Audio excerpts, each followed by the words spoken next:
Hi friends, எங்கள் அண்ணாச்சி தோட்டத்தில் பார்த்தீங்கன்னா ஒரு காந்தாரி மிளகு இருக்குது. எங்கள் ஊரில் காந்தாரி மிளகு அப்படின்னு சொல்லுவாங்க. இது வந்து நிறைய ஒவ்வொரு ஊர்லேயும் ஒவ்வொரு விதமாக சொல்கிறாங்க. குச்சி மிளகு அந்த மாதிரியெல்லாம் ஒவ்வொரு பேர் இருக்குது. எங்கள் ஊரில் இதுக்கு பேர் காந்தாரி மிளகு. இது பார்த்தீங்கன்னா ஒரு சின்ன செடி தான், ஆனால் நிறைய நிற்கிது.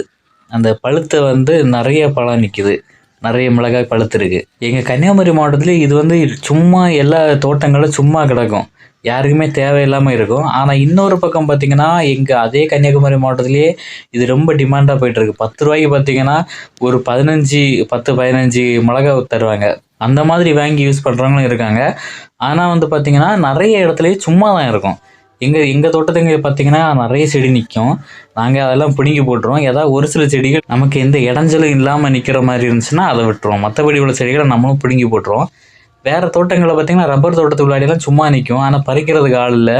அப்படி வளர்கிறதெல்லாம் வளர்ந்துக்கிட்டு அப்படி தொழிஞ்சு போகும். எங்கள் வீட்டில் நாங்கள் என்ன பண்ணுவோம்னா, இந்த மாதிரி எங்கெல்லாம் கிடைக்குதோ அதெல்லாம் பறிச்சுட்டு வந்து அதை காய வச்சு, வெயிலில் காய வச்சு, அது சின்ன மிக்சியில் அடித்து பவுடர் ஆக்கி எல்லா கூட்டு குழம்புக்கெல்லாம் நாங்கள் யூஸ் பண்ணுவோம். அந்த மாதிரி நிறைய பேர் யூஸ் பண்ணிகிட்டு இருக்காங்க. நாங்களும் அந்த மாதிரி தான் யூஸ் பண்ணிகிட்டு இருக்கோம். இந்த மிளகா வந்து கன்னியாகுமரியில் தான் நான் பார்த்துருக்கேன். மற்ற டிஸ்ட்ரிக்டில் நான் அவ்வளோ நான் பார்த்ததில்லை. உங்கள் ஊரில் இருக்குன்னா நீங்கள் கமெண்டில் சொல்லுங்கள்.